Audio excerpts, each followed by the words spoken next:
Reserve.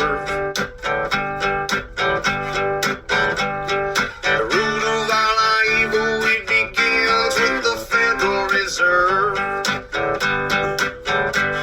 Hey, yeah, well, let's go back in time when everybody was so proud of America. I'm Tommy Salmons. This is Year Zero. Today, Part 3 of the 9/11 Deep Dive with Adam Fitzgerald. We're going to get into Alec Station and all that good jazz, man. I think you're going to really enjoy this one. We dive deep into a lot of this stuff through a lot of these episodes, but this is one of my favorite ones to record, so I really think you'll like it. I really think you'll get into the information that we're spreading on this one. If you're like me, you like BBC, and there's nothing like a BBC in your mouth. So if you want the lingering flavor of a BBC in your mouth, go to foxandsons.com. Foxandsons.com is where you will get a very nice smoked chocolate BBC in your mouth. Go to foxandsons.com for your big, bold coffee. And if you sign up for an order of more than $20, you'll get 15% off if you use zero as your code. So go to foxandsons.com for a great big bold coffee. That's your BBC. Put it in your mouth. Maybe let it linger there for a little bit. Let them know that you've come around because of Year Zero, and use the code ZERO when you make any order over $20 for 15% off at foxandsons.com. That's Fox, the letter N, sons.com for your big, bold coffee, baby. RyanBunting.com. For all of your graphic design needs, go to RyanBunting.com. Ryan Bunting is a shitty libertarian. He's a shitty person. He's a shitty business owner. And he's a shitty graphic designer, which is why he needs your charity at RyanBunting.com. Go to RyanBunting.com and give him all the charity you can give him, because Ryan Bunting is a starving artist. He's a shitty artist, but he's a starving artist. So feed that fucker at RyanBunting.com for all of your graphic design needs. LibertarianInstitute.org. That's where you'll find me, Patrick McFarlane, Kyle Anzalone, Scott Horton, Keith Knight, Dave DeCamp, Will Porter, Kim Robinson. All of us motherfuckers are over at the LibertarianInstitute.org. Every once in a while, you might run into a Jim Bovard or a Ron Paul. But go to libertarianinstitute.org and enjoy all of the content that we are creating for you over at the libertarianinstitute.org. It's for you, by us. Because you couldn't do it right. No, I'm just kidding. Go to libertarianinstitute.org and check out all the work we're doing, because we're working really hard over there. So, libertarianinstitute.org. Thank you, Tom Burton, for the music. Enjoy the show. Part 3. Here we are. Adam Fitzgerald. Let's go, man. Hey, man. Good evening. What's going on, dude? What's going on? We got a lot to talk about here. Yeah. Abel Danger and Alec Station. Yeah. Like, we're going to dig into some of the nuances now. We're going to get people past all these names that they can't pronounce, that only you can pronounce. and yet I don't know the simple names of Jim and Bill. Go figure. I have a friend who's a concierge, by the way. We do concierge security for a business building. And I've been there 6 years. So one day I couldn't remember William's name, this guy William. So my coworker knows what I do, and she goes, I don't know how you don't remember these regular names. Why don't you make? He goes, how do you remember these Arabic names, which are very long, but you can't remember William? She goes, I know what to do. Why don't you make believe everybody in this place is in Guantanamo Bay, and you'll remember their names. I thought that was funny. I love telling that story, by the way. It's great. You're probably right. Oh, well, that's a fair assessment. But Abel Danger is one incident in history and a program, very covert, that often goes ignored. And it's such an important period in history because everybody, seems to talk about CIA, not so much the NSA, the Israelis, the Saudis. What about the Defense Intelligence Agency? And so that's what we're going to talk about today. Yeah. Yeah. Well, and there was infighting that was happening between Alec Station and Abel, like those involved with Abel Danger too. So that caused a lot of what we saw on 9/11, a lot of the incompetence that we saw taking place on 9/11 was caused because of this infighting that had its roots back into the late 90s, early 2000s. Interagency fighting that's been going on even decades prior to 9/11 happening, but during pre 9/11 intelligence operations like Abel Danger, like Alec Station, even the Bin Laden unit in New York in 1998, they were all trying to access, the best information possible, which could lead maybe to a capture or even a kill program regarding Bin Laden or even members of Al Qaeda. And what happened was you had a bunch of agencies and individuals with a lot of egos and a lot of pride and a lot of malfeasance, and maybe even worse, some nefarious agendas that could have prevented 9/11. Thomas Drake, the former senior executive of the NSA, once said that the NSA, just them alone, the amount of information they collected could have stopped 9/11 altogether. The same thing for the CIA. They had enough. And what happened was you got the superiors of both agencies that basically later said in congressional inquiries that followed after 9/11 that basically said, we lack the manpower. But yeah, okay, they lacked the manpower, but what they didn't lack was information. And that's the conspiracy that should be talked about. You can lack manpower or whatnot, but you had the information. You could have stopped it. And for whatever reason, you didn't, which leads into other conspiracies as well. But, I digress. But so wasn't it the access to information that led to the formation of Alec Station, right? It was like, oh, we've stumbled across like Bin Laden's like satellite phone and we've wired it. So now we need people to sit here and just work on this. And so that's where Alec Station came from. Is that not correct? No, it's still, you got it right. Now, what happened was that the CIA knew about Bin Laden, but at first they didn't think he was nothing more than a terrorist financier. They certainly knew about him, maybe even going back to the Soviet invasion of Afghanistan, where he became involved, and CIA Operation Cyclone, which may or may not have funded him indirectly. He didn't take direct funding. There's no evidence for it. But nevertheless, they've heard about Bin Laden many years prior. And what happened was after he came to Afghanistan, Bin Laden, he started ramping up operations against the United States. Remember, in 96, he creates the very first fatwa declaring war against the U.S. military in Mecca and Medina. And so now the intelligence agencies are picking up the area saying, all right, we got to take this guy seriously. The FBI just basically got to, hear his name for the first time in 95, 96. The CIA knew about him for a long time. So did the NSA. So, but how much did they knew? That's the question. We don't have that information public yet. One day, maybe, hopefully we will. But they had it, let's just say they had a head start. And then the CIA then created, Alec Station, the Bin Laden issue station, codename Alec Station, to get all the intelligence agencies working under one roof sharing information about this individual and Al-Qaeda organization.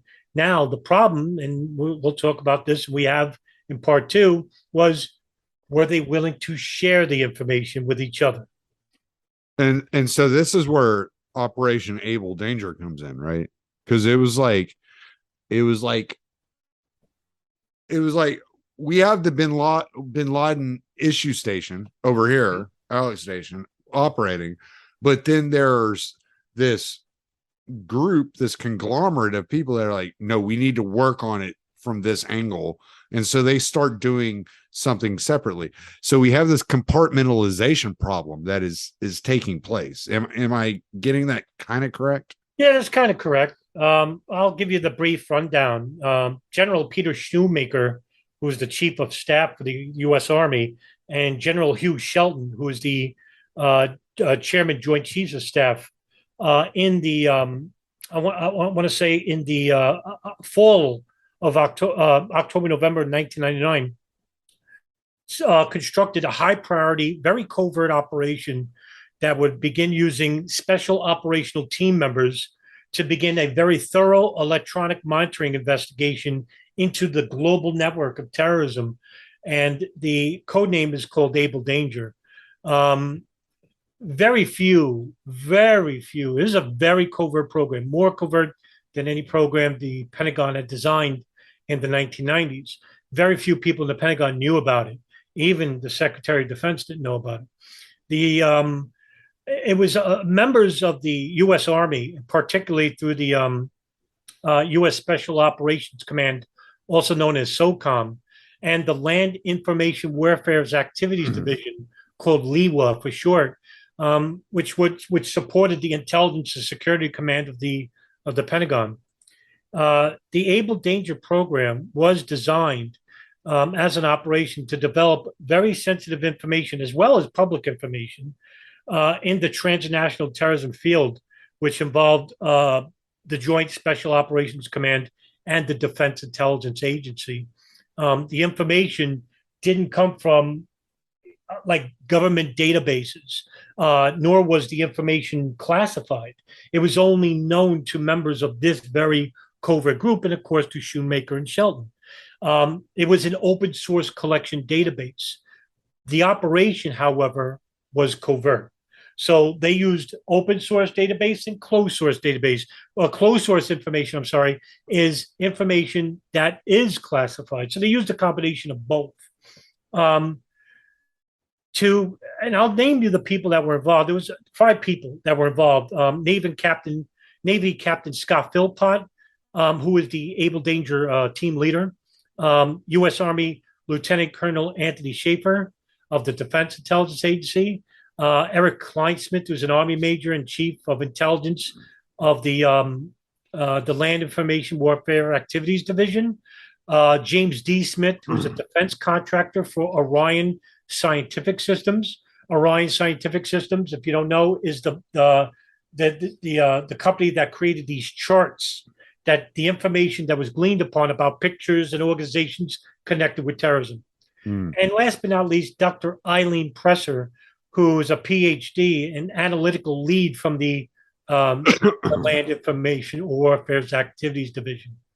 And so, how are they operating with such a small crew under such a big operation? It seems like there's so much to do with so few minds to work on. You know what I'm saying? Yeah, sure. So this is where the Land Information Warfare Activities Division comes in.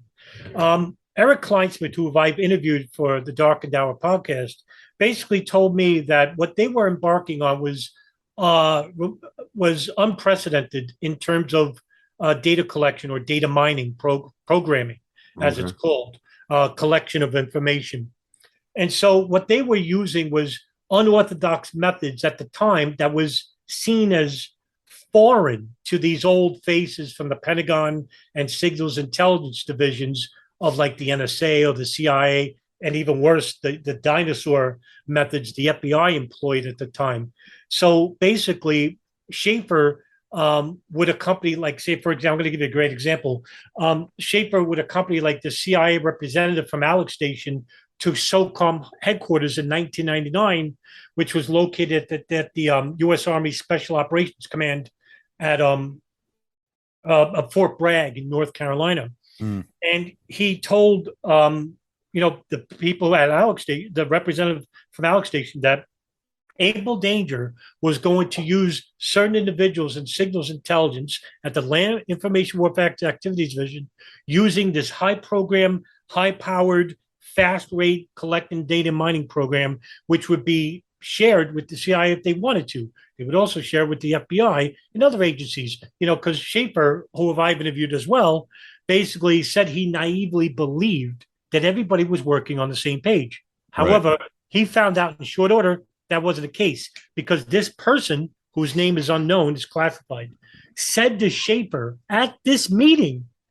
that the CIA will not be working with you because Alec Station will consider you a threat to them in regards to outperforming them in regards to information collected. So Schaefer is just, throwing his hands up because, I thought we were on the same side here. And so I'll read you the quote that he wrote. Schaefer wrote a book called Operation Dark Heart. Okay. And I'll read you a quote. He said, quote, "I clearly understood the difference," the CIA rep told him, according to Schaefer. "I clearly understand. We're going after leadership, Al-Qaeda. You guys are going after the body, Al-Qaeda. But it doesn't matter. The bottom line is CIA will never give you the best information from Alec Space or anywhere else, even a counterterrorism unit. CIA will never provide that to you because if you were successful in your effort to target Al-Qaeda, you will steal our thunder. Therefore, we will not support this," end quote. Just studying, right? So Clyde Smith and Dr. Eileen Presser would begin data mining collection through these programs that would collect open source information from, let's say, cafes, online internet cafes that terrorists would hang out in, or viral media, that peer-to-peer media that they would talk with these forums. And the programs that they would use were, up to date, like very futuristic intelligence collecting data mining programs. And it was so much more effective this way because what they did was I think in 6 months, they were able to collect 3.5 terabytes of information, which at that time, just astonishing, the amount of information they had. And what they uncovered was that there was terror cells inside the United States.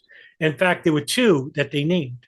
One was under a group under Omar Abdel Rahman, who is currently in prison for his role in the Landmarks bombing plot. But that cell was inside the United States cell.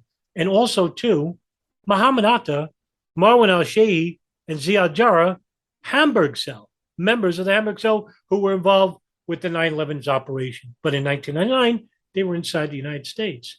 So they collected all this information, personal, impersonal, and even classified information that's not been revealed to the public, and basically collected it all on this data mining program, Abel Danger. And it just basically outshined anything Alec Station did. Now, what the Abel Danger didn't do was human intelligence. That's what the CIA had over them.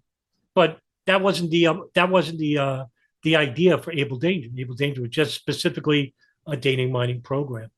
Why was it that they separated the two operations? The Alec Station and Abel Danger? Yeah. Why wasn't Abel Danger brought in as part of Alec Station? Well, I think basically, the first Alec Station was created first, obviously. And then in 1998, the FBI created the Bin Laden unit under John O'Neill. And then in 99, the Defense Intelligence Agency, which is basically the military arm of the Pentagon, right? They decided to basically ramp up intelligence regarding their own intelligence using these very unprecedented measures, which wouldn't be accepted at the CIA and the FBI or the NSA at the time, because they were all running separate operations. Now, I agree with you.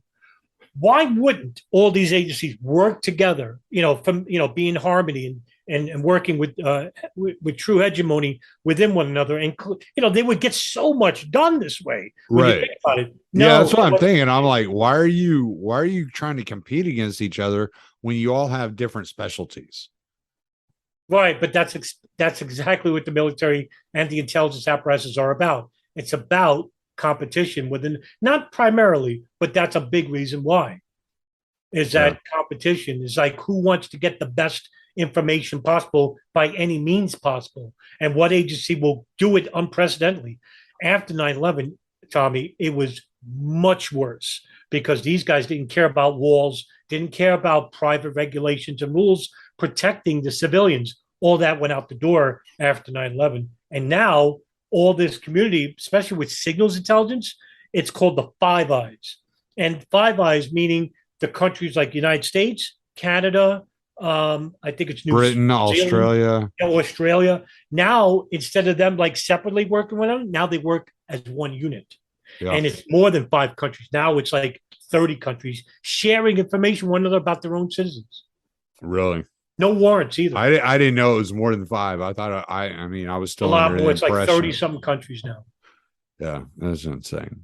Imagine and see, that's one of the things a lot of people don't recognize that came with the Patriot Act, right? Oh yeah. Like maybe it's illegal because of the Fourth Amendment for the CIA or the FBI to spy on you. But it's not illegal for the UK to spy on you, and it's not illegal for the United States to gather that information from the UK that they have gotten about you, right? So you have kind of these, it's like these outs, like you have these little doorways where you can enter into spying on anybody in any given way. And it's legalized. And we put so much emphasis here in the United States on the legality of how these spy agencies operate, but these are the guys who are creating the laws, really. I mean, that's like, there's no doubt about it that when you really boil it down, who's making the laws, who's creating the laws in their benefit, it is those people that you don't want all up in your business. So you end up after this whole clusterfuck that happened between Abel Danger and Alec Station and 9/11 actually taking place, the merging of all of these industries and all of this intelligence has actually made it worse on American citizens because their focus isn't on threats to the country, threats to you and me. It's on threats to their power. Yeah, that's exactly right. In fact, after 9/11, the Bush White House created legislation through the White House Council, people like John Yoo, David Addington, Alberto Gonzalez, where they created legislation claiming that enemy combatants, by the way, that's a term very vague. What's an enemy combatant? Could not be provided. It's MAGA, right? Now it is. Now it is. Isn't that what it is? That's what I thought it was. Right. But now it's MAGA. Right. MAGA is an enemy combatant. Yeah, they could be, but they're labeled enemy combatant. But back then, it was, everybody just said, oh, these are going to be Al Qaeda and Arab terrorists. Yeah. But they left it vague for a reason, because in the future, that term could be labeled to anybody who goes against the state. Now, here's why it's so huge to follow up on that, is that this determination used to come from the Department of Justice, the FBI, under Attorney Generals, even from the White House Attorney General John Ashcroft. But when Dick Cheney made this legislation possible, while Bush was on vacation, by the way, in November of 2001, incidentally, conveniently, Cheney sidestepped the Secretary of State Condoleezza Rice, sidestepped the Attorney General John Ashcroft, created this legislation with White House counsel, because Addington was Cheney's personal lawyer, and created this memorandum where basically if anybody who's captured and is an enemy combatant and enemy combatants supposed to be defined by the Department of Justice, well, no longer the case. Now, enemy combatants, anybody who the State Department thinks is an enemy to the United States. Right. So that's why it's so huge to basically, to understand what is enemy combatant. Enemy combatant is whoever the President of the United States says it is an enemy combatant. That memorandum was passed in November of 2001. It is the most important memorandum nobody talks about. And so what happens? They go to Afghanistan, they go to Iraq, they bring back all these like Pashtun farmers and illiterates and say, and they torture them using the CIA's rendition and torture program on these private planes and basically torture these people. Meanwhile, I think at one point Guantanamo had 810 prisoners. Now I think it's like 27. Yeah. All those people that they released had nothing to do with terrorism. I remember the push back then to give these people fair trials too. And I know because John Kiriakou, a lot of these people didn't even end up entering the United States. They were sent off to black sites. Yes. In like Turkey, Syria, Somalia, all these third world countries, they kind of look the other way when torture is taking place. How did this operate within the spectrum of Alec Station? Was this part of their operation? Was it not part of their operation? Like where does this all come together? Well, it's separate. The CIA's rendition operation actually was separate to Alec Station. Funny is at the time under the Clinton administration, the rendition program was created under Clinton. A lot of people say, "Oh, it happened under Bush." No, the program it facilitated under Bush after 9/11, of course. Yeah, it was taking place under Bush, but it was like put into like activity under Clinton. Right. Yeah. Right. Yeah. So actually, the first rendition program involved the Egyptian national, a terrorist. Actually, it was rendition to the United States. But nevertheless, Clinton actually made the memorandum about the rendition and capture program using the CIA to do so in foreign countries, where they bypassed laws such as countries that would have a anti-rendition program, saying that the United States didn't care about other people's countries' laws and regulations if they are actually engaging in terrorism or even suspecting in terrorism. The United States has the full authorization to go into that country, willingly or not, and capture that person and rendition him back to the United States. So when they're doing this, is this under Alec Station? Is this like what they're given the authority to do, what they're told to do, or is this something kind of off on? Because we've heard a lot of horror stories, and so identifying where these things occurred and who was accountable for it. Oh yeah, no. I wasn't clear before, so I have to apologize. So the Alec Station is basically a subset within the Counterterrorism Center, but the Counterterrorism Center, who is involved with the rendition program, Alec Station has nothing to do with it. Oh, okay, gotcha. They're basically about human and signals intelligence involving Bin Laden and Al Qaeda, nothing more.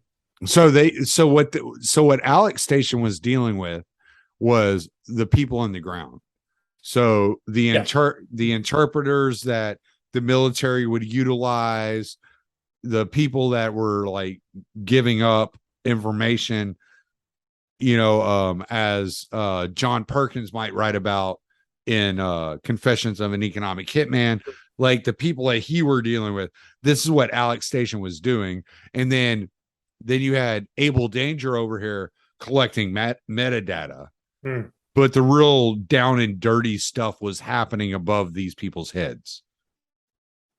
Yes, and Alec Station may not be or may be aware of a rendition program, but they weren't engaging in it. For example, like the DCI, the Director of Central Intelligence, George Tenet, would authorize on or approve the rendition program, even though he is the director of both the counterterrorism and the Alec Station programs. Nevertheless, Alec Station may not even be aware there's even a rendition program going on. Very few, like top level management, would know, but even just like foot soldiers or case officers, they may not be aware of it. Do you think that the upper echelon, like George Tenet and these guys, were familiar or were aware of the torture programs, the black sites? Do you think they understood what was going on? Yeah. I mean, you can't basically just say definitively yes, but he had to have known. He's the director. I mean, well, if any, the reason I ask you is because, like, last week we talked, we started our conversation. We're talking about Sidney Gottlieb. We're talking about MK Ultra. We're talking about James Jesus Angleton, Alan Dulles, basically saying, all right, here's your objective. Whatever you have to do to meet that objective, do it. I don't want to know all the details. I just want you to meet the objective. Mm-hmm. Do you think there was any of that going on with George Tenet? It's a hard question to answer because it's not definitively known. But I would submit to you that it would be quite shocking if Tenet didn't know about it. Okay.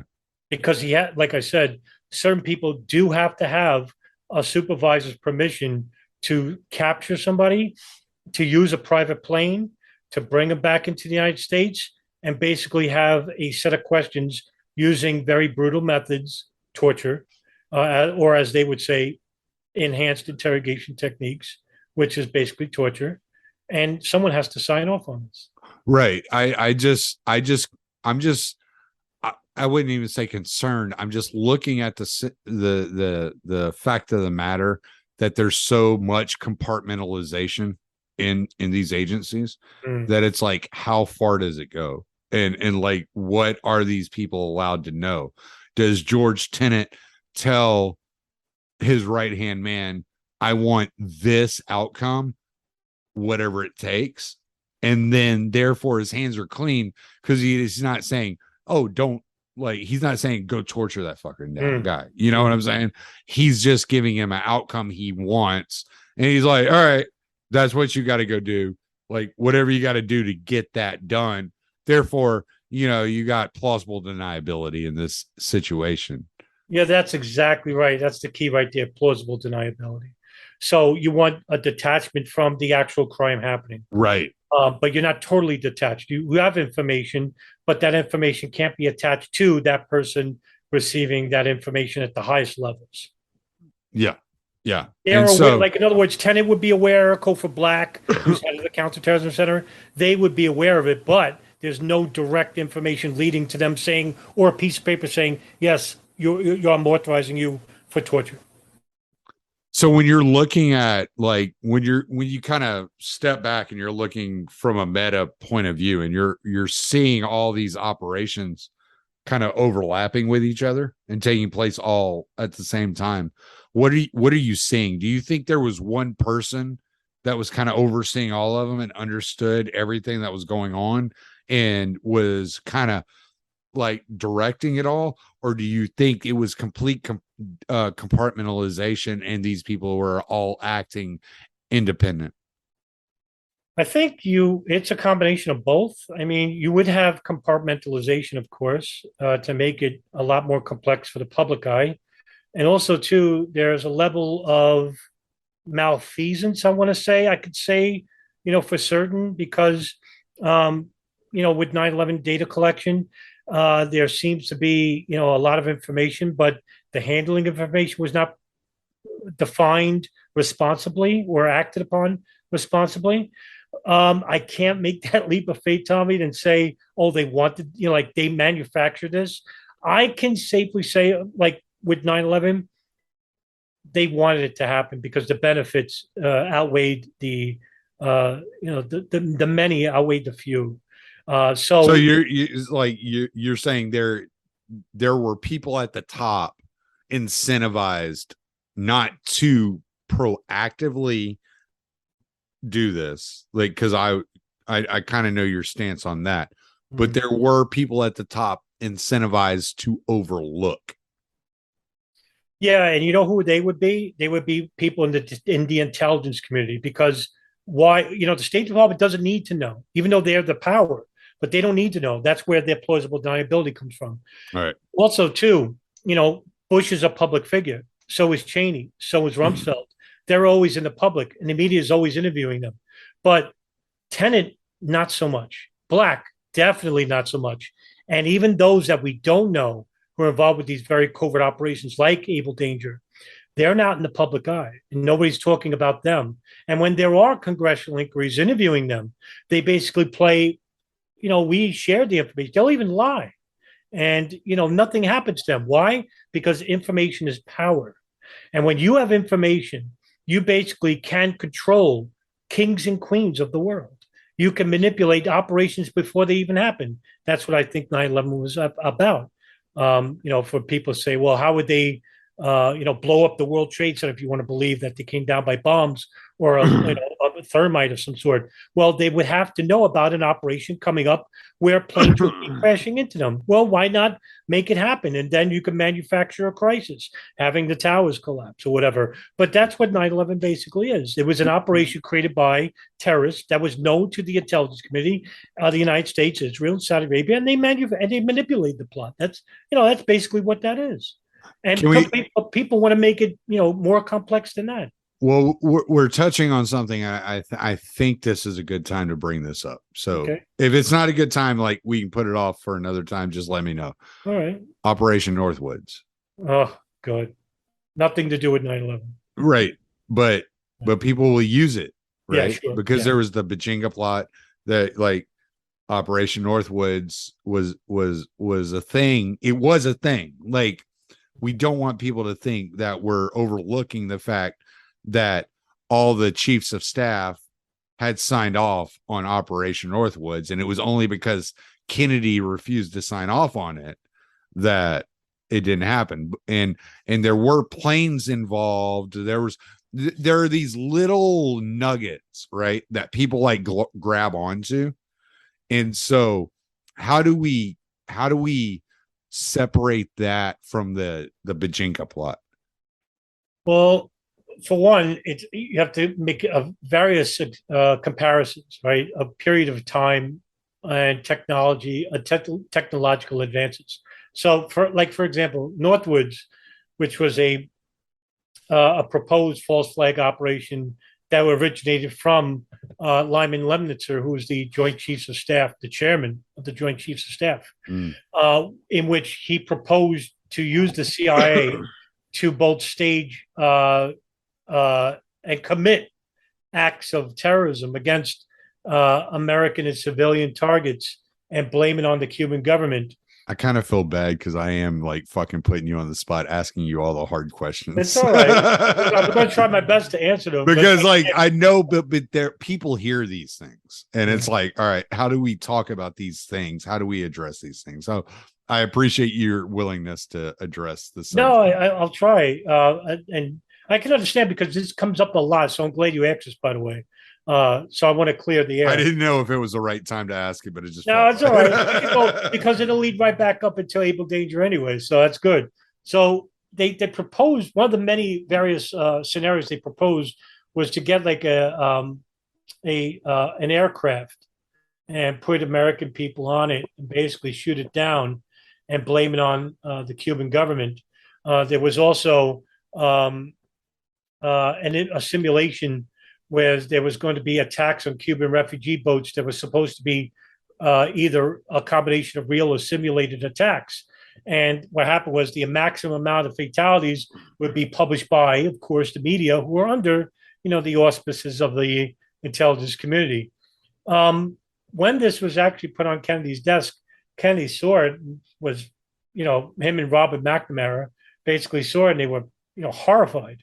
This is coming from the Joint Can you imagine? Yeah. Can you imagine? Like, you're just like a normal like senator that's like, I'm going to be president, and you're so excited you became president, and somebody slides this document across your desk, you'd be like, "What the fuck is this?" Yeah, this is gonna be a long night, Bill. What the hell is this shit? Imagine, I didn't sign up for all this. Yeah, I wonder, like when he saw that, I wonder what he said to him. He was like, I'm getting trolled. Like this can't be real. This can't be real. But no, he was very real. In fact, one of the Operation North, one of the influences of Operation Northwoods that really doesn't get talked about much is the Operation Mongoose project, which was created under General Edward Lansdale, who basically is supposed to be linked to the assassination of John F. Kennedy. He supposedly was in Texas when it happened. But I digress. We won't go down that road. Anyway, because we can do some episodes after we're done with 9/11. We can go Kennedy assassination if you want. Sure, but there's far more people that are more qualified that can speak on that than I am. Well, yeah, but, there's people much more qualified than me too. I read their books. Yeah, sure, yeah. But nevertheless, like these operations were in symmetry, and you have people in the highest positions of the Pentagon and even the U.S. military who are proposing attacks, false flag attacks, to blame it on Cuba. Now, that's the only similarity between 9/11. But the problem is that the truthers, I hate to use this example, is that certain truthers of the fringe mindset want to compare Northwoods and 9/11. Well, no, because you're basically assuming that the planes hijacked 9/11 were, they weren't real planes. Well, back in maybe in the Operation Northwoods, before the age of the internet or the cell phone or even, airline phones, air phones, yeah, you could get away with that because how would they know who was on those planes besides very few people, But on 9/11, it's impossible. You have cell phones, you have air phones, we have camera systems, being instituted just about everywhere at that time. So yeah, it's harder. And people made phone calls on those phones.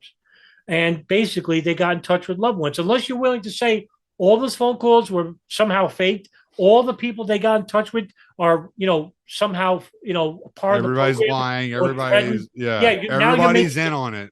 Exactly. Yeah, you're making the conspiracy bigger than what it has to be. Right. Why not just allow for the planes to crash into the targets and you kill them anyway? Because you got to kill them anyway. What was it?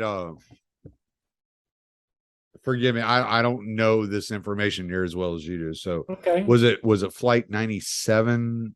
93. 93 going towards the Pentagon? The one that that's flight 77. 77. Okay, there we go. All right. So so during 9/11, when all this was going on, I was in basic training.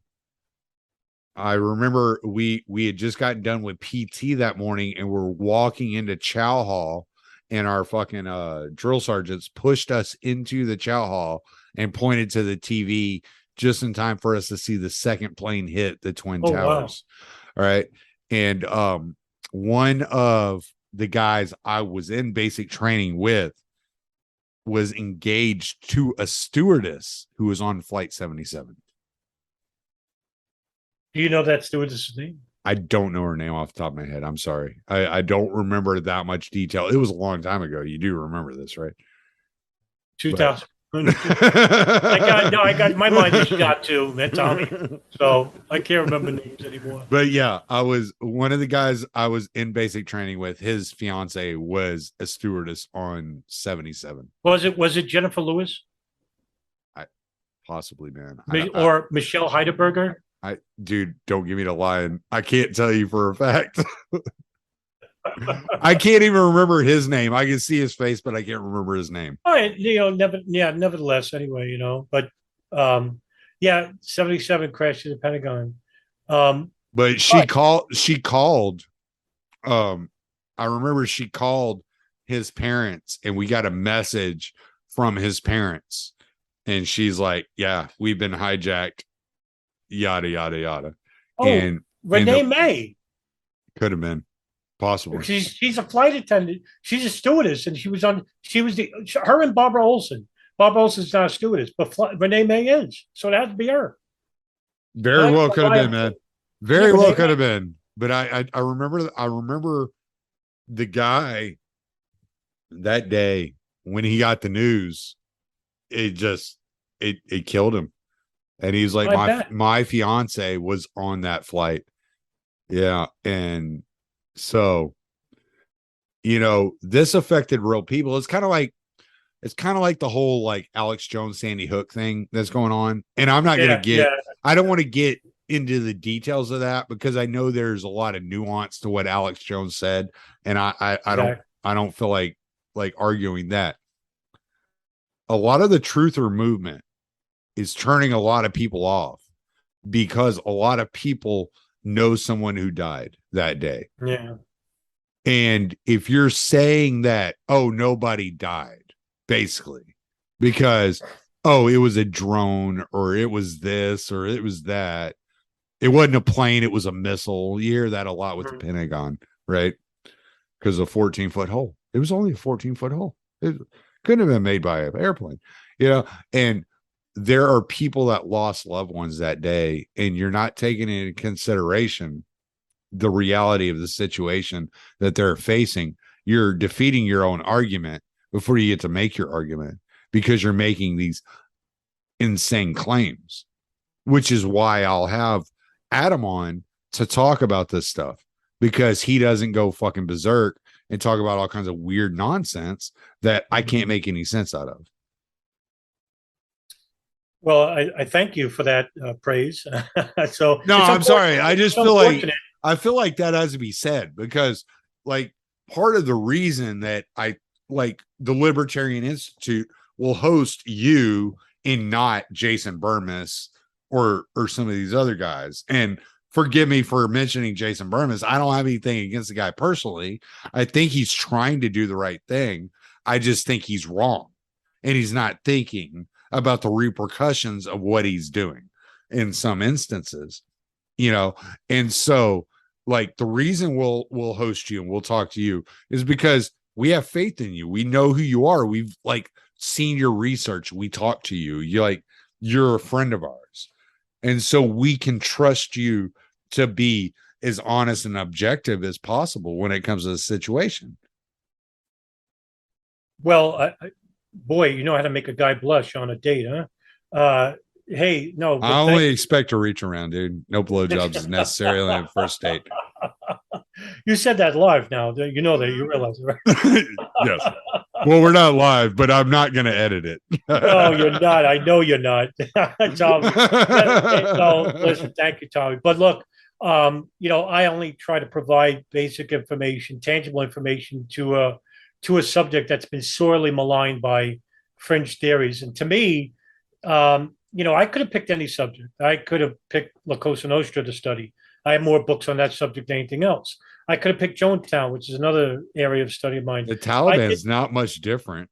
No, there really isn't. But with 9/11, it was, I lived in New York and I saw what it did. And it changed not just, the perception of New Yorkers, it changed the world. Did you happen to, were you there that day? Did you see the aftermath? Like, did you? I was in New York. We saw this. We didn't see the plane actually go into the South Tower, but we saw the explosion on a rooftop.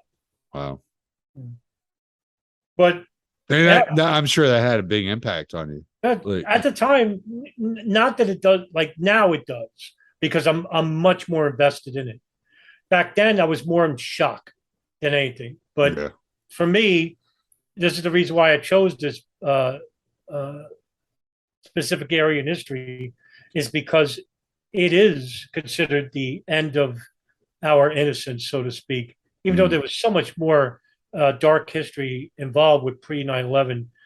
Take your pick, JFK, RFK, Malcolm X, Martin Luther King, all that, World War II, Vietnam, whatever.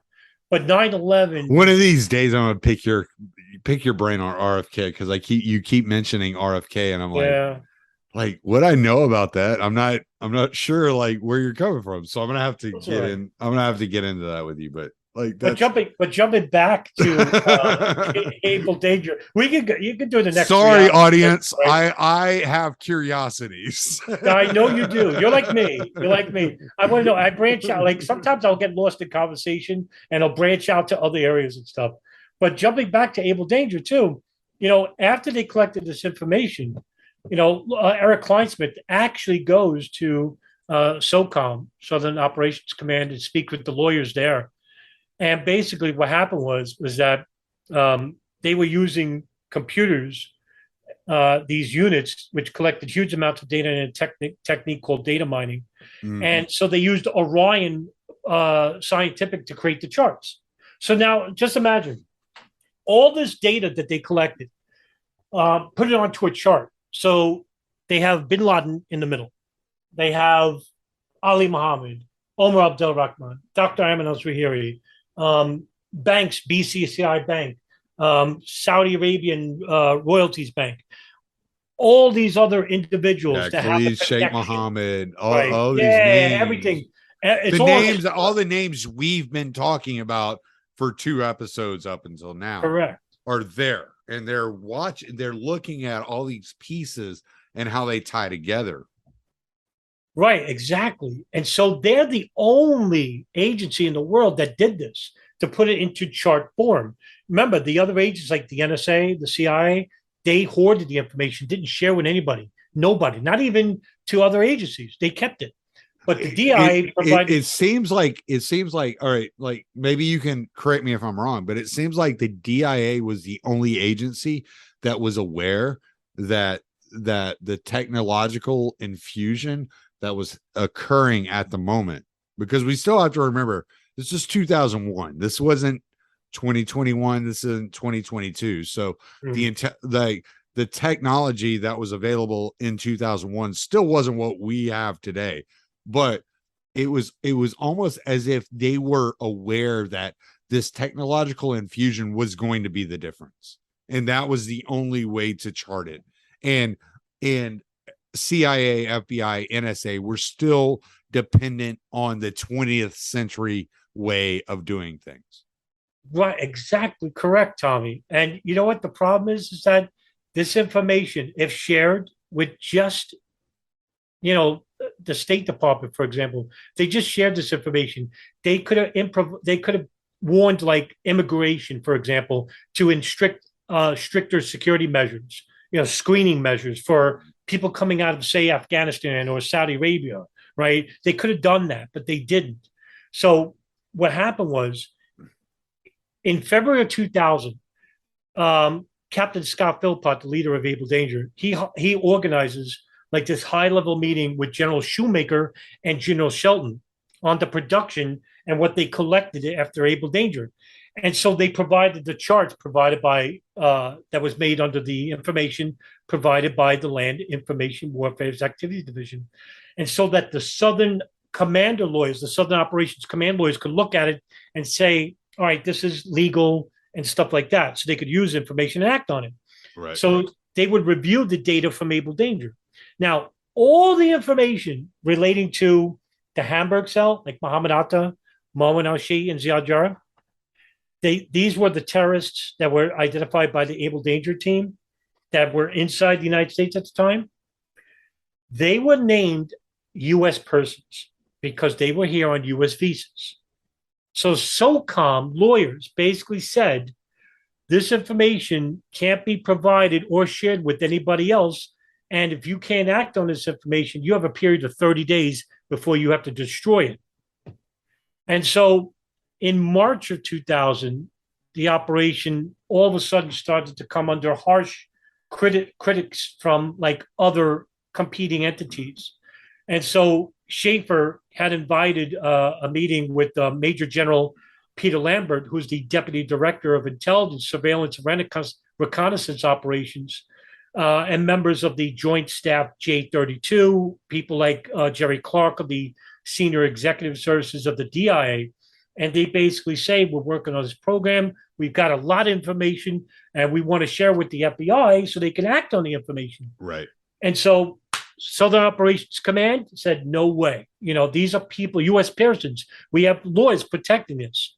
Now I'm going to come back to you, Tommy, later and tell you something remarkable about that. It sounds to me like what you're describing is the reasoning behind the Patriot Act. Yes, this would come later. I'm glad you said that. It actually originated out of this idea of the program. Right. Much later. Right. Now, Able Danger. I'm trying to like just catch it all. Like, yeah, no, it's fine. It's all coming. It does have a connection. Like there is a connection to it. But in 2000, Able Danger totally, in its entirety, named 20 people involved with these terrorist operations inside the United States. And and also a mosque in Florida that Marwan al-Shehi and Muhammad Atta were going to, and even the address where he was staying at. Is Like, this why DeSantis is such a threat? I don't know. Could be. Is he? Could But, be. you know, get Could more be. nefarious than that. Soon it'll be you. You'll be the terrorist soon. We are the terrorists, man. That's right. Yeah, but that's the final goal, right? That's the goal, right? But in March of 2000, Eric Kleinsmith, the chief of intelligence for the Land Information Warfare Activities Division, was told by SOCOM lawyers to destroy the data. And regretfully, he did. He destroyed 3.5 terabytes of information about this program, which, if shared, could have prevented 9/11. But at the time, they didn't think none of it. They said, all right, we have to destroy it. Fast forward to, the program itself in the year 2001. Basically, Schaefer goes back into Afghanistan, goes with the U.S. Army. Members of the Able Danger program shut down in 2001. They're told not to share the information with anybody. And basically, the program couldn't continue because nobody was going to fund it anymore. And fast forward to 9/11, weeks after 9/11, according to Schaefer, and, like I said, I've interviewed him, he told me once, and it's in his book, Operation Dark Heart, that he got a call from an Able Danger team member, and it was Dr. Eileen Presser. And she says, meet me at a coffee shop. And so they did. And basically, she showed him one of the charts that basically wasn't destroyed. And she showed him a picture. And in the picture was Muhammad Atta. Wow. And she goes, we identified this. The program was right. We were right. We had the information. We could have prevented 9/11. And Schaefer's like floored by this. So anyway, U.S. Yeah, go ahead. I'm sorry. You're mentioning these names, and I know Schaefer. I don't know this woman you're talking about, but it made me think of something else. I'd found a book on Audible, and it was a woman who said she was in Iraq at the ambassador's palace or whatever in Iraq, fallen in love with an Iraqi soldier. She had all this information about what was going on with 9/11. And she had like turned this information over, and everybody ignored it. All I was gonna say is, like, when it comes to these types of stories, like there's a story out there like Lee and Me, right? About a lady who had a love affair with Lee Harvey Oswald, and she knows that he was innocent because, look, we have to remember there are people looking to make money. Now, could they be telling the truth? Possibly. But how much of their truth, their story, can you verify? And you got to be very careful on what you're going to take in and believe and understand. The reason I talk to Adam about these things is Adam has been studying and investigating this stuff for 16 years. And so he's not an amateur. He understands that there are things that are going to pop up into his periphery that are not worth looking at. So if you hear something that you're like, oh, why doesn't he mention this? There's a reason he's not mentioning your favorite talking point. This guy knows what he's talking about. Now, I just wanted to get that out there because I want to make sure that people understand we're not selling a fiction novel or a spy thriller here. We're talking about actual provable events that we can actually trace the lineage of. Yeah, I think that's on point regarding what I'm trying to do is I'm trying not to use speculation as a form of evidence. If I do, I'll even say, hey, listen, I'm going to be speculating here. So this way it doesn't come across as saying, oh, if I didn't say that, I'm saying it as a statement of fact. So in other words, I want to be very careful about what I impart to the audience regarding information because I don't want to mislead them. I want them to know something rather than believe something. And so if I seem cut and dry, and if I seem very Well, that's why I wanted to break in right there, because like what you're talking about right now, I can see people like how their gears will be turning, be like, well, I heard somebody talk about this, and I heard somebody like, hold on, like that's not what we're talking about. What can we prove? What evidence do we have for what happened at this particular point in time? And that's what you're discussing. So you're not talking about somebody else's story that may or may not have happened. You're talking about things that are very easily provable. Yes. Right, because I want my audience to become informed about information that they didn't come across initially. That's how you build a movement. Like you could build a movement based upon information that you provide that people can act on. I mean, I always use this tired example. I sound very repetitive, that you can't go to court using speculation or belief. I believe, like, for example, I believe that the government did 9/11. Well, all right, you can't just walk in and make such a charge because you could be held liable, Right. for one, by the person you're implicating. And two, you look ridiculous, right? You have no evidence, you're just believing it. No, but if you go into court with information, actual tangible evidence, and make a claim that, hey, listen, specific so-and-so did so-and-so, and now you have a case, right? Right. They can, hear your case out, but you have a case nevertheless. Right. But, that's what I like to do. I like to basically be very cut and dry, and I do sound it a lot of times. And, but basically I'm trying to provide a service. So. It's just, and this isn't a slight to you. I just know that there's a lot of information out there, and you kind of brush up against some of it, right? Because these people take bits of truth and they expand it. Yeah. You see what I'm saying? Yeah. And so when you're saying something, I'm hearing, I'm like, oh shit, somebody's going to think this. Oh shit, somebody's going to think this. Right. And so I just want to make sure that I'm like, all right, like, look, understand what we're doing here. Just understand our point. The point is, we're not going to make loose change 2.0. Like, fuck those guys. Like, it's Adam has done a lot of work on this. It's like if you go to the Libertarian Institute, we have a complete history of the Oklahoma City bombing. Yeah, it's Richard Booth. I was just going to use him as a good example. Yeah, yeah. So, like, what I was going to say is, you're our Richard Booth, like, for 9/11. Like, that's kind of like what we're looking at with you. You're coming at it very factual. This is what I've seen. This is what I can prove. These are the articles I've read. I'm not going to speculate. And so when you brush up against these things that people have expanded on, it doesn't mean you're going in that direction. And I just want people to understand that that's the way that you're approaching it. Tommy, you keep talking this way, we're going to have to go on a date. Hey, man, I'm down. Like I said, all I ask is a reach around on the first date.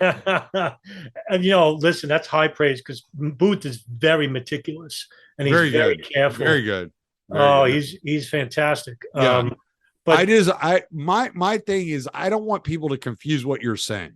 I don't want them to like take like a sentence or something and run with it, because it's like, no, we're speaking in a very methodical way, in a very linear way for a purpose. The reason we're doing it the way we're doing it, there's a purpose behind it. And just like, I know people will start hearing things and start trying to run with it. And it's like, no, that's not where we're at. That's not what we're doing. Right. Like, we haven't even gotten to flight school yet. So everybody calm down. Right. Exactly. Like, it's that thing. It's like, just back it up. We're at a specific point. And just because Adam's using a specific turn of phrase or referring to something specifically doesn't mean that you should like run off in this odd direction, because there's a direction that we are heading. Right. Sorry, Right. I feel bad for like interrupting, but at the same time, I don't want people to take you the wrong way. No, it's well received, and yeah, that's what I'm all about anyway. But I'm about to lower the boom regarding Abel Danger, and this is Yeah, remarkable because This it's is really coming. remarkable. And what happened is that when the U.S. invaded Afghanistan, Schaefer is in active duty. He goes to Afghanistan, and so the 9/11 Commission basically begins in 2002. And so what happened is on October 23rd, 2003, Philip Zelikow, the director of the 9/11 Commission, actually goes and meets with Anthony Schaefer at Bagram Air Force Base, and basically is in a tent area where two SOCOM lawyers are basically with Schaefer, and it was about Able Danger program, and interviewed Schaefer about this program, where he got the full authorization from SOCOM lawyers to basically talk about this program. And so he did. And this is the first person to know about the Able Danger program in the world outside of the Able Danger team and, SOCOM and the generals. So an hour and a half, he spoke about this with Zelikow, who basically handed his card to Schaefer and said, "This is remarkable. When you get back to the States, I want you to call me, and so we can keep in contact, because what you said here was important." Okay, so after that, Schaefer goes back to the United States and basically calls Zelikow, but he doesn't get an answer. He's probably getting, he was getting a runaround basically. So instead of getting with Schaefer, he speaks with a staffer at the 9/11 Commission and says, "Could you call at a later date?" There's something else would come up. He's, "Could you call later in future?" And basically on the last call, he was told, and I'm going to quote you what Schaefer said to him. He said, "They have found all the information they need on Able Danger, so there's no need to talk to you or have you come in." That's what he said. Wow. So now Schaefer's stuck. Basically, he told Zelikow this operation. And what happens? Well, Schaefer tries to go back into tries to use the security clearance to the Pentagon, and basically was shut out. So they suspended his security clearance, all because Schaefer spoke with Zelikow, telling the truth about the program and what it uncovered. Unbelievable. Jesus. What they did to him. And so the Department of Defense officials. If anybody's curious or interested, I would say go to the Darkened Hour and listen to Adam's interview with Lieutenant Colonel Schaefer. It was good. He comes across very honest and very caring, and I appreciated that interview, because it was like, it's easy to look at all these guys as the enemy, right? Yeah. And he didn't feel like an enemy to me. Like, listening to it, he's like, "I'm just trying to do my best shit, man." Like, I don't know what you want me to do. Yeah. What's funny is that whistleblowers are often maligned. And, an actual whistleblower is somebody who blows the whistle on corruption or information that was basically uncovered, showing a crime being committed by either the intelligence community or Department of State, and they themselves become either arrested or detained and questioned by the very agency that they are part of. And so that's what makes a real whistleblower. Schaefer was actually revoked. His security clearance was revoked. His rights, he was actually restricted from duty, but he wasn't fired, because what they didn't want him was go to the press or go testify on his behalf. So they kept him in a state of limbo.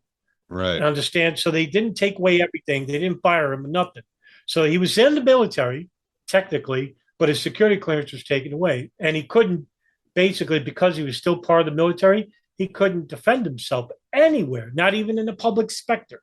So there it was, basically couldn't do nothing. So he puts in a call, Schaefer, anonymously, to a Pennsylvania senator by the name of Kurt Weldon. And he basically says, he gives him a fictitious name and says, I got information for you about a program that was from the Defense Intelligence Agency that basically produced information about part of the 9/11 operation. And Weldon, after hearing a couple of phone calls, basically said, I wanted to meet with him. And Schaefer did. He met with Kurt Weldon and he told him who he was. Right. So Weldon basically immediately went to his staffer and said, I want you to call the staffer over at the 9/11 Commission. And I want to know what they had to say about why they didn't promote Schaefer's information. And so the staffer for, the staffer for Weldon was Russ Castle, that was his name, Russ Castle. And so, because I had the video of the Senate Select Committee with Kurt Weldon interviewing, and behind him is Russ Castle. So Russ Castle calls Chris Kojum, who's a 9/11 Commission staffer, and basically says, hey, Chris Russell says, hey, did you hear about, are you aware of like this covert military operation called Abel Danger? And did Zelikow interview Anthony Schaefer? And Kojum says, yeah, we heard of it. And then Russell's like, why have you not put it in because the report's published at this point. Right. So Chris Kojum said, why didn't you put it in the 9/11 Commission report? This is huge news. And incredibly, Chris Kojum tells him this. This is not taken out of context. He actually said this. It didn't fit with the story we wanted to tell. Yeesh. He tells this to Kurt Weldon, who's sitting right next to him. Schaefer's there. Weldon had like dropped everything. He said, what? He couldn't believe it. So that's what happened. Schaefer, then Weldon immediately goes to the House floor. And I have this video uploaded on my YouTube. And he's yelling, like screaming at the House Senate, committee, both Democrats, Republicans. He's screaming about how this is a national cover up by the Pentagon regarding the continued slander of Schaefer, who has an impeccable record at this point. Right. Is impeccable. And basically said, we need to do something about this. He goes, they don't want mud in their faces about not sharing this information that could prevent 9/11. And he's literally screaming. I'm not exaggerating. He's screaming on the House floor, banging the podium, stuff like that. CNN actually ran a report. And I think it was that ghoul, Wolf Blitzer. Wolf Blitzer spread a rumor saying that one of his staffers or one of his secretaries was having an affair with Schaefer, who is married. And Wolf Blitzer spread that rumor. And you could hear Weldon screaming, we need to know who spread that rumor, who told that, because it was someone from the Pentagon who told Wolf Blitzer this. Yeah. And so in other words, what they're trying to do with Schaefer is malign him in the public. That's what they were doing. And, Weldon's going nuts. Now the next step was, now they conjured up a Senate Select Committee hearing of Abel Danger, and leading that committee was none other than Arlen Specter. And if people don't know who Arlen Specter is, he is the man who made the JFK bullet, the theory, the bullet that travels everything. Yeah, it comes out the clean. Magic bullet theory. Yeah, exactly. Unbelievable. Yep. And it was one committee. Arlen Specter and Chuck Schumer are two people you do not want to have on your fucking investigating you, because they make up shit. You're right. They just do shit. And you're like, wait, no, you're wrong. You're like, nope, it's Chuck Schumer. Exactly. It's like, nah. Unbelievable. So they held this Senate Select Committee headed under Arlen Specter, and the committee heard from Kurt Weldon, Eric Kleinsmith, Smith testified, and Mark Zaid, who was a lawyer acting on behalf, I think, of Schaefer at the time. Schaefer is right behind him, but he can't testify. He's not allowed to. And last but not least, William Dugan, who is actually sent by the Defense Department, and he's the assistant to Defense Secretary for intelligence oversight. So in other words, they threw this muppet up there who had no real information about Abel Danger, but he's basically thrown into the lion's den. So basically, all Inspector talks to him about, and this is huge, and I'm going to quote this because this is the backbreaker. And what I want to do is I want to use the direct quote that I'm reading from the committee transcripts, right? So, I'm not making this up. So, quote, Specter, quote, "Thank you, Senator Sessions. Mr. Dugan, Muhammad Atta was not a U.S. person, was he? Dugan, based on what I have read in the press since September 11, 2001, I don't believe he was." Excuse me. He wasn't a permanent resident alien. He wasn't a U.S. citizen. He wasn't in any of the other categories. He wasn't in the country lawfully. For instance, a student visa or a tourist visa, that is not the same thing as a permanent resident alien. Specter, Mr. Dugan, you are the acting Assistant Secretary of Defense for Intelligence Oversight. Can't you give us a more definitive answer to a very direct and fundamental and simple question? Was Muhammad Atta a U.S. person? Dugan, no, he wasn't. How much more direct could you get than the first answer? Well, he's like, no, he didn't belong here. Right. Like, in no way, shape, or form, there's no way this guy belonged here. Period. Right, exactly. Then he's like, well, can you give me a more direct answer?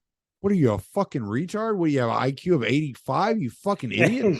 Like, run away, dude. Go jump off a fucking, go take a long walk off a short pier, you fucking retard. Now, that's why I hate these people, man. Oh, I don't, me and you both. Now, here's the real crime. Because he said this, because Muhammad Atta was not a U.S. person, and this is coming from the Department of Defense, then the information that Abel Danger collected should not have been destroyed. Remember when I told you that SOCOM lawyers ordered Eric Kleinsmith to destroy the information because the information was concerning U.S. citizens, Muhammad Atta, Marwan al-Shayzi. Well, here it is, 2004, at this committee, the Defense Department now reversing its role and saying, no, they aren't U.S. persons. So in other words, all the information Abel Danger had, they could have kept it and shared it with the FBI, which could have prevented part of 9/11. At the very least. Right. Unreal.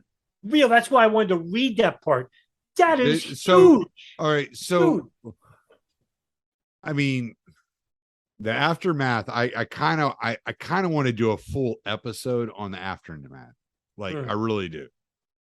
So I'm going to shift. So it's not because I don't think this stuff is important. I do. I absolutely think this stuff's important, but I do want to. But there is no by the way, there is just a quick. That was the end of Abel Danger because they only had that one committee hearing. There was no follow-up hearings after that. Really? Yeah, that was the end of Abel Danger. So, like, what did they? But were they able to work with anybody and do anything of any substance ever? It was just that one thing, and that was it. That was it. Wow. And how much did that cost? I couldn't tell you, but millions. Yeah, well, I mean, who's the biggest waste spender in the world? Pentagon. You're right. That's what I'm saying. That's millions of dollars. They just what's even more tossed into this for one hearing. Right, for one hearing. Now, at the same time, that information was incredibly important and valuable that if shared with the FBI, because they wanted to share with the FBI and they couldn't, it could have stopped 9/11. Does that sound familiar? The CIA did the same thing. Thomas Drake said the same thing about the NSA. Thomas Drake said the same thing about the NSA. Yep. Yeah. So, I mean, it's just one thing after another. Oh, it's unbelievable. When you look at it in this context, this is the reason why I do these interviews with people like you, is I don't do them with everybody. Like, I select the people I interview, right? I want people to know. I'm like top echelon. You are, for me, anyway.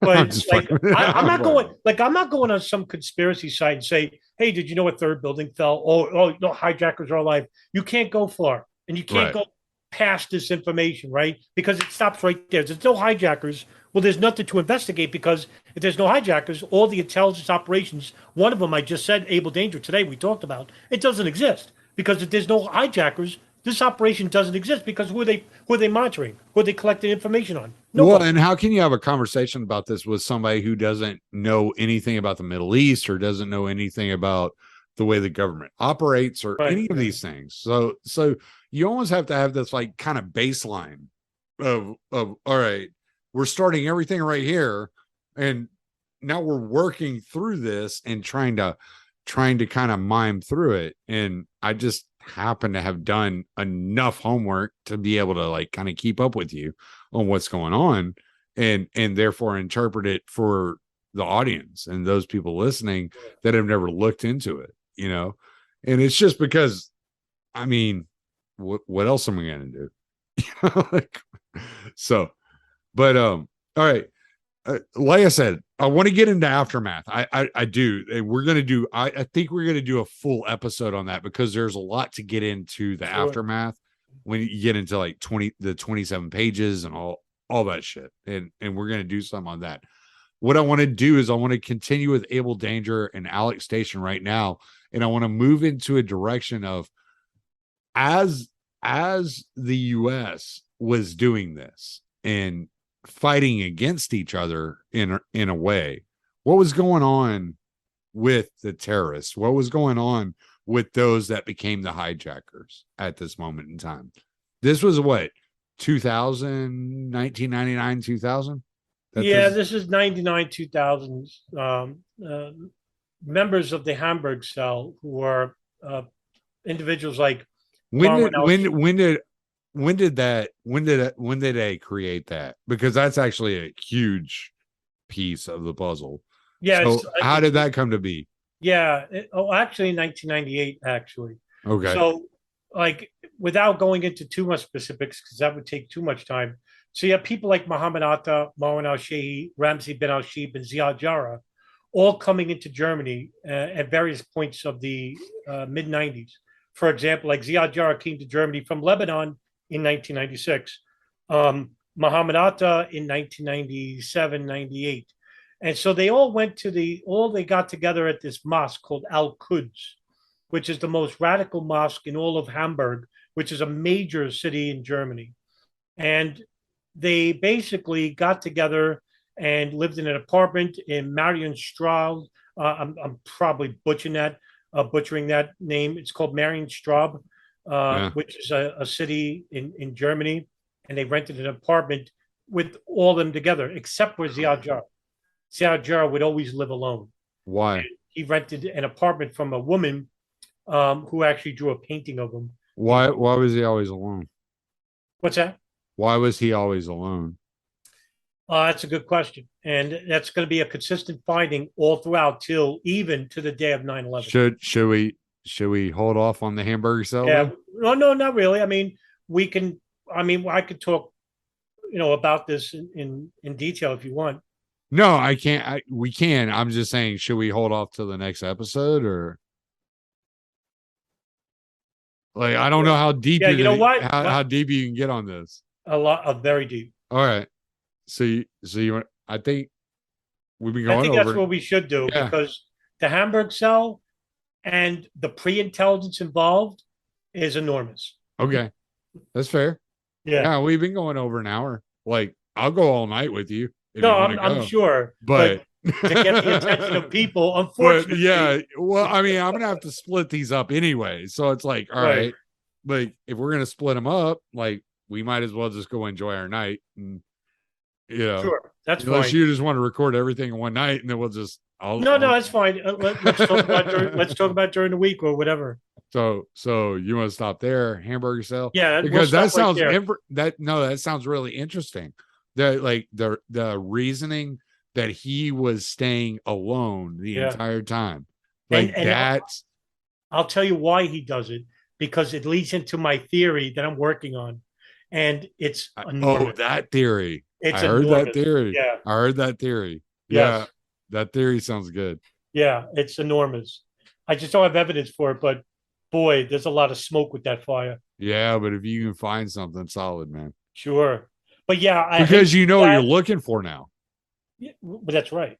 Yeah. And I hate to do that, but I want the audience to pay attention because they hear 2 hours and it's like, because Hamburg Cell is tremendously important, especially with foreign intelligence. I'm talking about Germany Mm, and the CIA and the NSA and Israel that was involved with like these monitoring operations that began in the 90s. It's enormous. It's a lot. And right.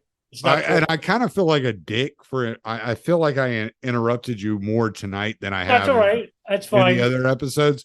I I want the audience to understand what we're doing. And like the first couple of episodes is like it's like talking with you is like talking to Scott Horton.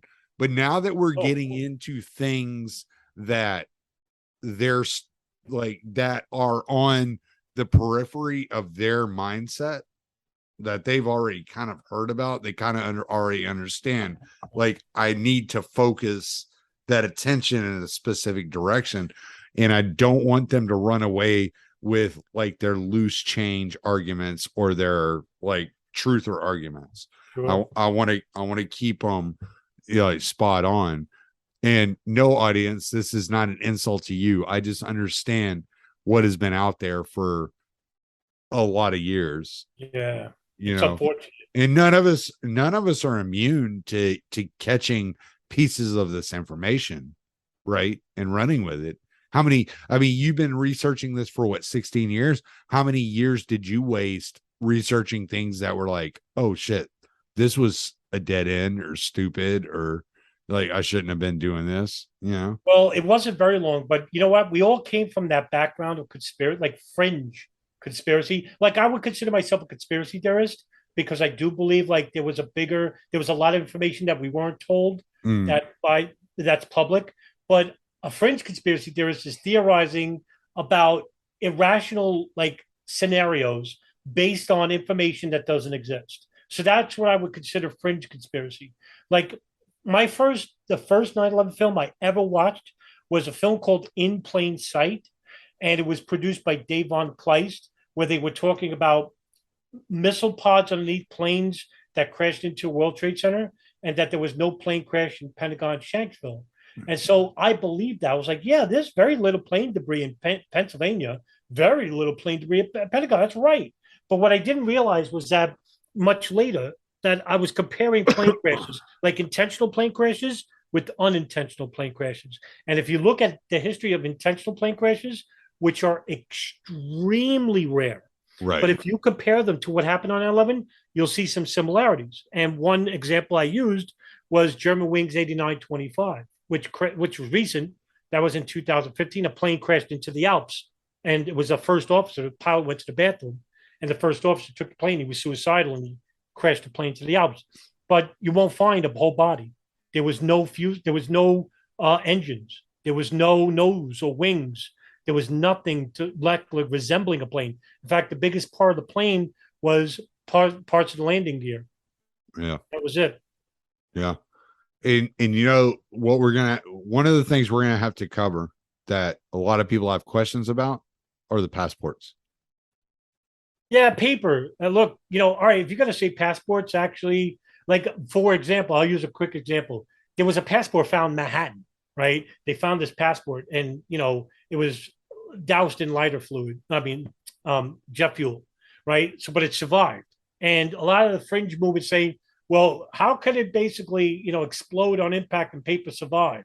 Why don't they just make the World Trade Center out of passports? Well, if you don't understand about motion, That's kind of a funny thing. right? If you can't understand, like for example, how can a human body not survive? Well, the human body is a dense property that's 90% liquid. What do you think is going to happen when it crashes into a building at a high rate of speed of 500 miles an hour, resulting in a 77,000-pound explosion? Right. Yeah, you're not going to find nothing left. However, paper can survive. And so if, like, for example, if they're going to say that this is planted, well, then the passport belonged to Saddam al-Sistami, and that's a hijacker aboard Flight 11. But what was on Saddam's passport? Well, he came from Saudi Arabia. Well, if the conspirators of 9/11, right, basically wanted to imply that there was hijackers on a plane, why didn't they say he came from Iraq? Yeah, exactly. Why We would they? invaded Why Iraq. would they have pointed the finger to Saudi Arabia? Right, exactly correct, Tom. Yeah. And also, there were ID cards found in Shanksville. CC Lyles, who's a flight attendant, actually, her ID card survived. There was a cab driver from Florida. His ID card survived. Are you going to say those are planted? What for? Right. No. Paper can't survive. Right. Flight 93 was carrying 27,000 pounds of mail, and it was seen all over, New Baltimore and Newcastle and Shanksville and Somerset County. Yeah. No, it's one of those things you often hear. Yeah, like, I know. It's a very common rejoinder. It's like, oh well, the passports, and it's like, okay. Yeah, exactly. And then what doesn't get talked about? The stuff that we're talking about in these series. Right. Exactly. And that's why I wanted to get deep into it. Yeah. Like the passports might be an anomaly. All right, fine. We can say that the passports are an anomaly, but what about Abel Danger? What about all this other stuff? Like, what can we talk about that? What about all of these things that are so much bigger than a passport that nobody else wants to address? If you want to believe in a conspiracy, well, the stuff I'm providing, and I'm not the only one. There are others out there. It shows even a bigger conspiracy than these people originally imagined. Right. Huge, bigger. Exactly. Bigger. Right. Exactly. And we have names to go along with it. You guys don't. Well, all right. Well, let's call it an end for the night. Sure. All right. So plug away everything you got to plug. Yeah. And we'll pick up next week on part 4. Yeah, that's fine. And all my patrons and Substack subscribers that are paying me are getting these episodes as we're doing them. And so they're going to be released. What I'm going to do is I'm going to release them slowly out for the Institute, but then I'm going to do a full Substack with every link for every episode. So they will all be centralized in one place by the time everything's done. Yeah. Hey, listen, just Google my name, Adam Fitzgerald, and 9/11. I come right up.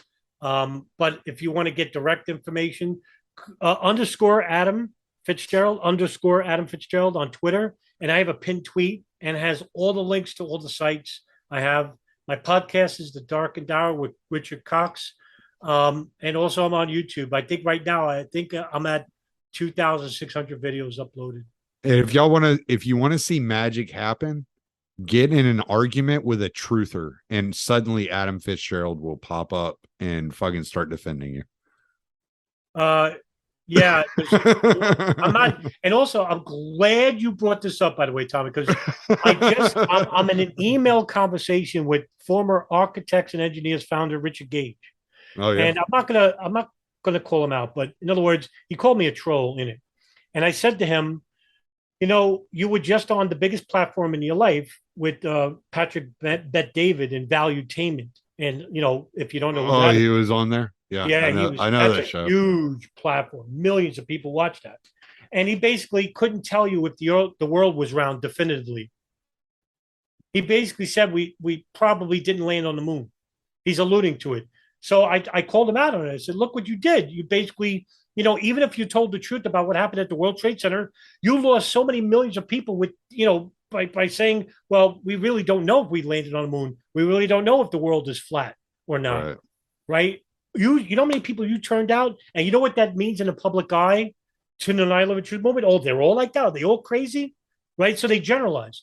So because of me critiquing him, and I did a video on this, it was a 3-hour video I did with Ed Brotherton, Darren Harvey, and Sean Russell.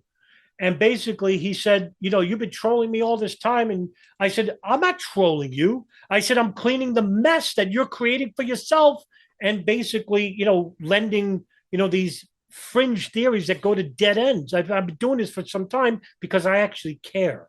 Right. Because I want people to come away with information that they can, know and use maybe. Right. to prosecute somebody or go to court or, create video. Because I always say, people that follow me on YouTube, I don't want them to just follow me. I'm hoping that the people I'm reaching, they create their own channels and they share information that, they either learned from me or somebody else, and they create even bigger channels than I ever could. Well, that's how you build a movement. Yeah. Can't... There are enough. There are so many people out there saying absurd things that makes people like you look wild. Like they make you look crazy. You know what I'm saying? Right, because I dare question the government narrative. And you have to wonder, like, how many, if any, are psyops. That's a question I ask myself all the time. So I use it like this: like, only one person I would say that to, and that's Alex Jones, because he has a big audience. But to others, I wouldn't. I would just say it's ignorance. Yeah. And yeah, well, I mean, I don't have anything to add to that because I have thoughts, but I just kind of keep those thoughts to myself when it comes to it's fine. I don't want this I don't want this to become like a platform to basically slander anybody. So. Right. So, all right. I can let's call it an end there, and I'm gonna stop the recording, and then we'll set up the next time, and we will keep rolling, man. Part 3 is wrapped up. Pick and choose. Well, it's a game that was made for you to lose. It doesn't really matter how many times, it's the same old worn out stories, same old lines. They're all pointing dirty fingers in hypocrisy, bragging on their feats of mediocrity again. Never really making any kind of change, but they keep on getting re-elected, and I find that strange. That's why I say fuck them, don't feed them, cause we don't even need them. I never celebrate the tyrants that are taking our freedoms. Yeah, I said fuck them, don't feed them, cause we don't even need them. I never celebrate the tyrants that are taking our freedoms. What's it gonna take for you to see that we're living in a rigged democracy? People stand in line for the things that they've been choosing, paying no attention to the rights they keep on losing. But they all gather in the rallies and they chant their names on goddamn well that it's all gonna be the same. Just 4 more years of war and taxes, 4 more years of them grinding down their axes. And that's why I say fuck them, don't feed them, cause we don't even need them. I never celebrate the tyrants that are taking our freedoms. Yeah, fuck them, don't feed them, cause we don't even need them. I never celebrate the tyrants that are taking our freedoms.